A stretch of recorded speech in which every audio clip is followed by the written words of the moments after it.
क्या होता है, मान लीजिए कि ये कोई चार्ज है और इस चार्ज के आसपास का वह क्षेत्र, इस किसी भी चार्ज के आसपास का वह क्षेत्र, ये मान लीजिए कि चार्ज है और ये चार्ज के आसपास का वह क्षेत्र, यहाँ पर छोटा सा हम चार्ज कंसीडर कर रहे हैं, ये प्लस चार्ज है और छोटा सा चार्ज को हम प्लस यहाँ पे रख रहे हैं। तब ये जो क्षेत्र है ना, इस बड़ा वाला चार्ज जो है Q, बड़ा वाला चार्ज जो है यहाँ पे देख, ये बड़ा वाला चार्ज जो Q है और ये छोटा सा अमाउंट यानी छोटा सा चार्ज यहाँ पर रख रहे हैं, तो ये प्लस चार्ज है, ये भी प्लस चार्ज है। जब इसमें स्पेस में रखे हैं तो किस क्षेत्र तक यानी कहाँ तक इसका प्रभाव आकर्षण या प्रतिकर्षण का ये जो है अनुभव करता है।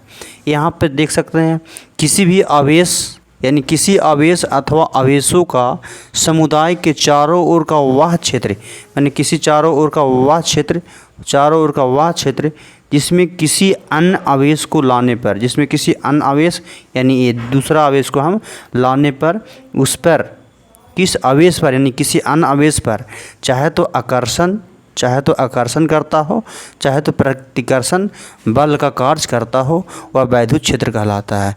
यहाँ पर नोट पॉइंट में देख सकते हैं, वैद्युत क्षेत्र को वैद्युत बल रेखाओं द्वारा प्रदर्शित करते हैं। इसका मतलब क्या है कि किसी भी स्पेस में यदि कोई चार्ज को हम रख रहे हैं और चार्ज को रखने के बाद छोटा सा हम यहाँ पे चार्ज चाहे प्लस भी रख सकते हैं चाहे माइनस भी रख सकते हैं। यदि छोटा सा चार्ज हम यहाँ पे प्लस रखेंगे तो ये अट्रैक्शन का गुण पाया जाएगा, ये इधर खींचेगा और ये आपस में इधर खींचेगा। लेकिन ये जो है प्लस है और ये भी प्लस है, तो ये क्या होगा, प्रतिकर्षण होगा। तो कहाँ तक ये जो आकर्षण या प्रतिकर्षण का प्रभाव जिस क्षेत्र तक पड़ता है उसी को हम बोलेंगे विद्युत क्षेत्र यानी वैद्युत क्षेत्र। और वैद्युत क्षेत्र याद रख लीजिएगा, वैद्युत क्षेत्र जो है इसे हम ई द्वारा सूचित करते हैं। वैद्युत क्षेत्र को हम ई द्वारा सूचित करेंगे। यहाँ पर आप चाहे तो लिख सकते हैं, वैद्युत क्षेत्र को ई द्वारा सूचित करते हैं। और वैद्युत क्षेत्र एक सदिश राशि है और वैद्युत क्षेत्र का जो फार्मूला होता है F/Q होता है। ये फार्मूला चाहे तो आप याद कर सकते हैं। अगेन चलते हैं, देखते हैं क्या टॉपिक है। देखिए वैद्युत क्षेत्र रेखा क्या होता है, ये भी इम्पोर्टेंट है, ये भी 2 मार्क्स में पूछे जाते हैं। तो 2 मार्क्स में जो है ये बोर्ड के एग्ज़ाम में पूछे जाते हैं, इसे भी आप याद कर जाइएगा। अच्छा, यहाँ पर जो है इसका यूनिट भी पूछा जाता है। वैद्युत क्षेत्र का यूनिट क्या होता है, फोर्स का न्यूटन और आवेश का कूलॉम, तो न्यूटन प्रति कूलॉम इसका भी यूनिट हो गया। अब देखिए यहाँ पे जो है वैद्युत क्षेत्र रेखाएं के गुणों के बारे में पूछेगा तो क्या लिखना है, ये आपका प्रॉपर्टीज नंबर फर्स्ट है। गुण नंबर फर्स्ट क्या है, वैद्युत बल रेखाएँ वैद्युत क्षेत्र में खींचा गया वह काल्पनिक निष्ठ-कोण वक्र है जो उस स्थान पर वैद्युत क्षेत्र की लगातार यानी दिशा को बताता है, यानी अविरल यानी दिशा को ये प्रदर्शित करती है। अब यहाँ पर देख लीजिए, ये यदि कोई धनात्मक बॉडी है, धनात्मक बॉडी से वैद्युत क्षेत्र रेखाएँ ऐसे बॉडी के सतह के लंबवत ये ऐसे निकलता हुआ प्रतीत होता है धनात्मक से। लेकिन यही बॉडी यदि ऋणात्मक है तो ऋणात्मक बॉडी से देखिए ये जो है एरो जो साइन है ये गलत बनाया हुआ है। ऋणात्मक बॉडी से जो होगा ना, ऋणात्मक बॉडी से ये जो है अनंत से आता हुआ प्रतीत होता है ऐसे। जो ऋणात्मक बॉडी से जो है वैद्युत क्षेत्र रेखाएँ ऐसे, ये फिगर जो है गलत है, ये ऐसे आता हुआ प्रतीत होगा। ये जो है वैद्युत क्षेत्र रेखाएँ ये आता हुआ ऐसे प्रतीत होती है, ये आता हुआ ऐसे प्रतीत होती है ऐसे ये ऋणात्मक बॉडी से। अब ये ऋणात्मक है, ये जो है नेगेटिव बॉडी है।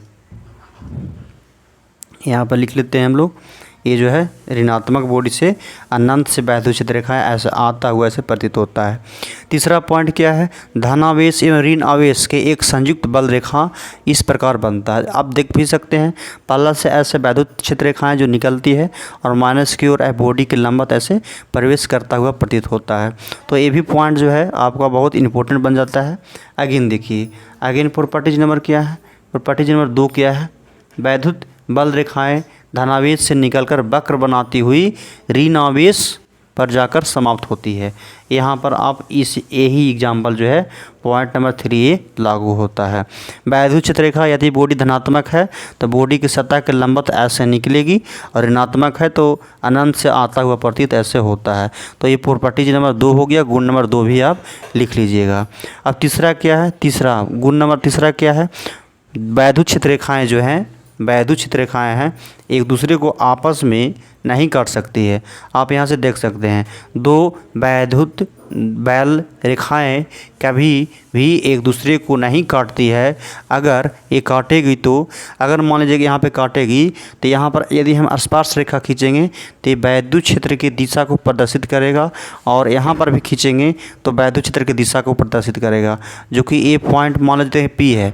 तो एक पॉइंट पर दो डायरेक्शन जो है, एक पॉइंट पे दो डायरेक्शन पॉसिबल नहीं है, इसीलिए दो वैद्युत क्षेत्र रेखाएं एक दूसरे को आपस में नहीं काट सकती है।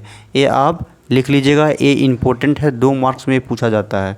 अगेन देखिए प्रॉपर्टीज नंबर अगेन क्या है, प्रॉपर्टीज नंबर ये आपका 4 हो गया, इसे भी लिख लीजिएगा, ये भी पॉइंट अच्छा है। वैद्युत बल रेखाएं जितना ये लाइन जो है पास होगा, वैद्युत क्षेत्र का वैल्यू उतना ही अधिक होगा, और ये लाइन की लंबाई जो दूर है, जितना ही दूर होगा तो वैद्युत क्षेत्र रेखाएं उतना ही कमजोर होगा, उतना ही क्या होगा, उतना ही वैद्युत क्षेत्र का वैल्यू कमज़ोर होगा, और ये जो है इसका वैल्यू हो ज़्यादा होगा, इसका वैल्यू जो है ज़्यादा होगा। ये भी चौथा पॉइंट याद रखिएगा। अगेन क्या है, यहाँ पर एक इम्पोर्टेंट पॉइंट ये भी समझने लायक है आपका, क्या है देख सकते हैं। प्रश्न आपका वैद्युत बल रेखा एवं चुंबकीय बल रेखा में क्या अंतर है। तो देखिए मेजर डिफरेंस ये 1 और इसमें 2 देखिएगा। वैद्युत बल रेखा धनावेश से निकलती है और वक्र बनाती हुई ऋणावेश पर जाकर समाप्त होती है, लेकिन इस प्रकार वैद्युत बल रेखा बंद वक्र जो है नहीं बनाती है। वैद्युत बल रेखाएं जो होता है बंद वक्र नहीं बनाती है, लेकिन चुंबकीय बल रेखा जो है बंद वक्र जो है बनाती है। आप ऐसे भी समझिए, चुंबकीय बल रेखा जो है बंद वक्र बनाती है, क्योंकि हम लोग जानते हैं चुंबक के 2 ध्रुव होता है, उत्तरी ध्रुव और दक्षिणी ध्रुव। यहाँ आप समझो नॉर्थ पोल है और यहाँ साउथ पोल है, और यहाँ से उत्तरी ध्रुव से निकलेगा और दक्षिणी ध्रुव की ओर ऐसे जाती है, यहाँ से भी ऐसा निकलती है दक्षिणी ध्रुव की ओर ऐसे जाती है। देखिए यहाँ पर एक वक्र का निर्माण हो रहा है, एक वक्र का निर्माण हो रहा है, लेकिन वैद्युत बल रेखा में ऐसा नहीं होता। देखिए एक बंद वक्र का निर्माण हो रहा है, लेकिन वैद्युत बल रेखाएं में ऐसा नहीं होता। तो आपका जो है मेजर डिफरेंस जो है यही देखने को मिलता है। तो चलिए वीडियो का ड्यूरेशन थोड़ा लॉन्ग हो जाएगा, इसीलिए इतना ही रहने दीजिए। Thank you very much.